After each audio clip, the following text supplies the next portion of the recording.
Hello and welcome. I am Maestra Teacher and this is my 5th grade Oasis channel.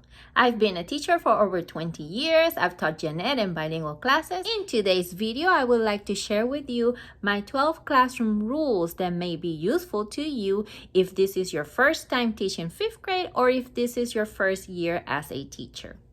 As I've mentioned in my classroom management video, classroom rules and classroom management is a key component in the success for all your students.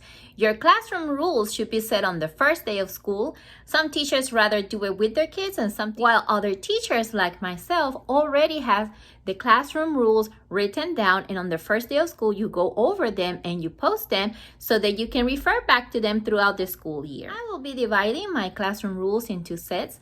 The first set is what I call the basic classroom rules that can be applied in any classroom, and then the other ones are the ones that I call the appropriate ones for 5th graders. So let's go ahead and start.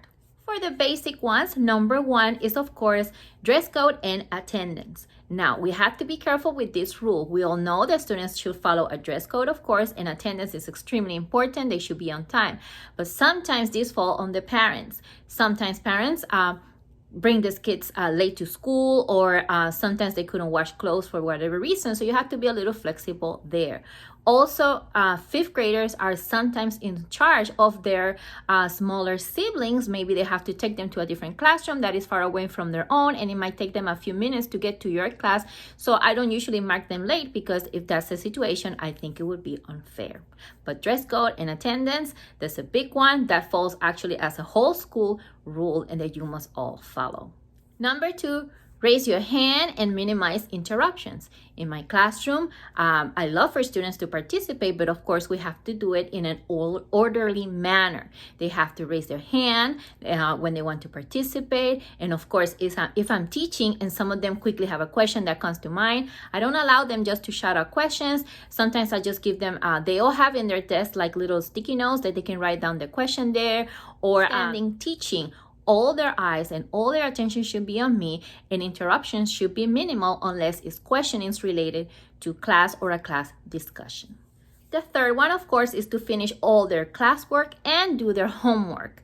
As I mentioned in my classroom management video, I do have a performance sheet when I keep track of all the student work and homework that they miss, and if they don't do it, they get a mark, and by the end of the week, if they have certain amount of marks, they will have detention.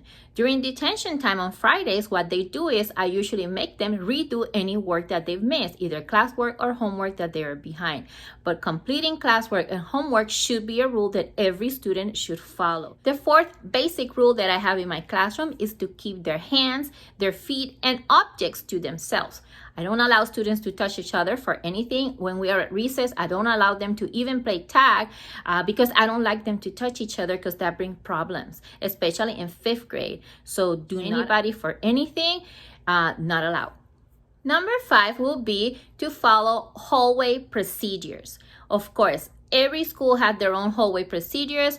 It depends on your school, but of course, what does that mean? You will have a line leader when you line up. You will have a caboose for the end, and that's how you line them up. If you have different tables, I line them up by tables, table 1, table 2, and so on. That's how we line up.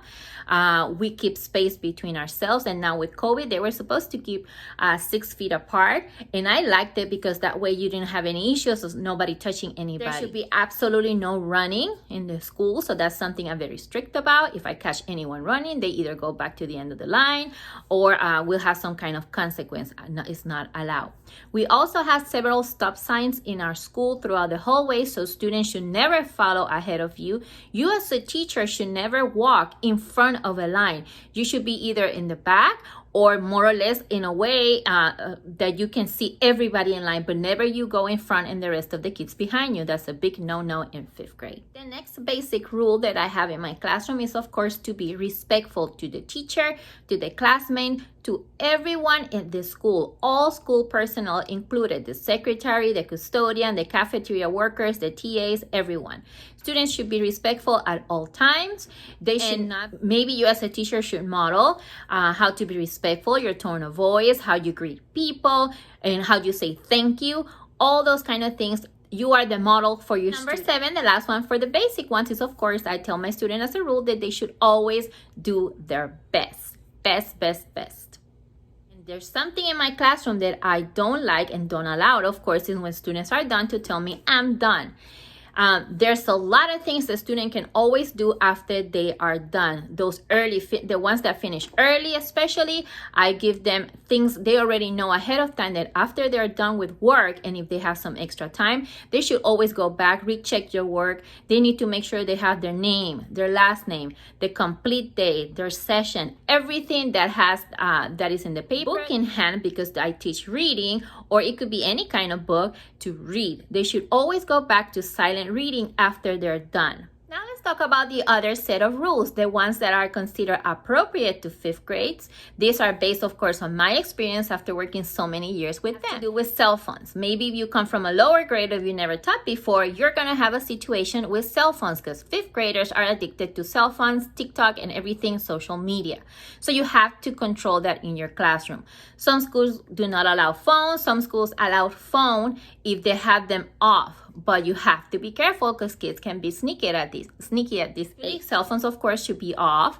And students, for example, when they want to use their restroom, they're not allowed to take their phones with them. So I have a little basket with the bathroom lock for them to leave their phone there so they can go to the restroom without their phone. Because if you let them go with the phone, guess what they will be doing? Same thing goes for recess. I usually have students who have a cell phone to leave it in the classroom in a little basket in a safe place, because when you go to recess with them, there's a lot of kids playing at the same time, and some of them tend to take out their phones, take pictures of each other, which is illegal, by the way, and they should not be recording anyone. They should not be playing with their phones in recess. So you have to be careful when the students take their phones out. Now, sometimes students need to use the restroom as an emergency, and you as a teacher, you know when a student really needs to use the restroom.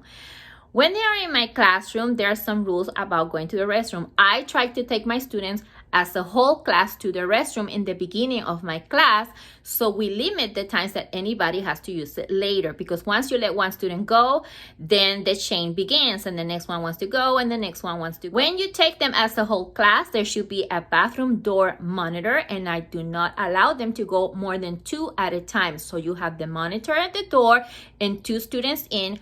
One student, as soon as one student gets out, the next one goes in. One out, one in. It takes a little time, a few minutes, but you will limit any issues with the restroom. Also, keep in mind that in 5th grade, the girls, sometimes they don't, when you take them as a whole group, they don't want to use the restroom because some of them have their periods. And you as a teacher must be aware of this. I have pads in my classroom. The nurses in the school have pads. So sometimes the girls do ask me, like, come to me and on my ear, hey teacher, they ask me, I'm on my period, I need to go on my own. And I, of course, let them go. The next rule that I think should apply for 5th grade has to do with technology. As I mentioned, we have Kindles, we have Chromes, and we have computers in the classroom. And it's very important that you teach them that they have to use technology appropriately. Technology is to use for research or academic thing, not to go YouTubing for what is the latest cars models. So you have to teach your students, you have to monitor. They do go into different websites when you are not looking. They might be sneaky, and I tell them that we keep track of everywhere they go. Next one is that I ask my students to stay seated at all times unless we are going to do a group activity or something like that. But while they are working, I would like for them to be seated.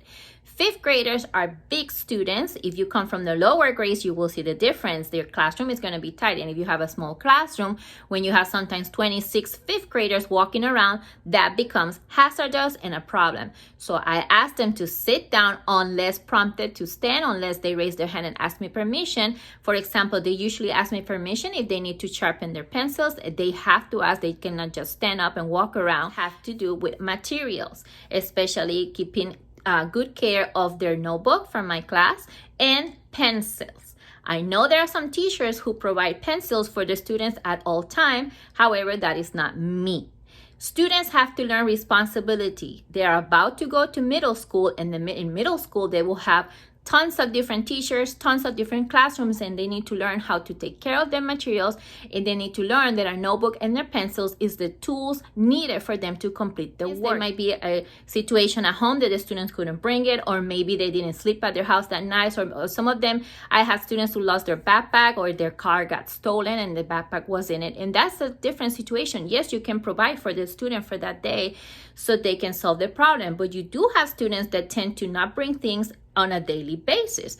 They have to learn that they have to be responsible. It may sound harsh, but you will see that if you follow the rules and you teach them how to be responsible for their own materials, you won't have to deal with them with the situation of not having pencils, or I forgot my journal, or I forgot my notebook, and so on and so forth.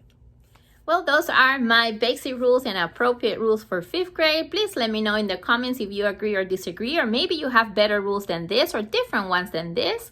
These are the ones that, as I said, have worked for me. Thank you so much for spending this time with me and for watching my video. Please like it, subscribe to my channel. This is a brand new channel, but we will be having videos throughout the school year that you wouldn't want to miss. I'll see you in my next video.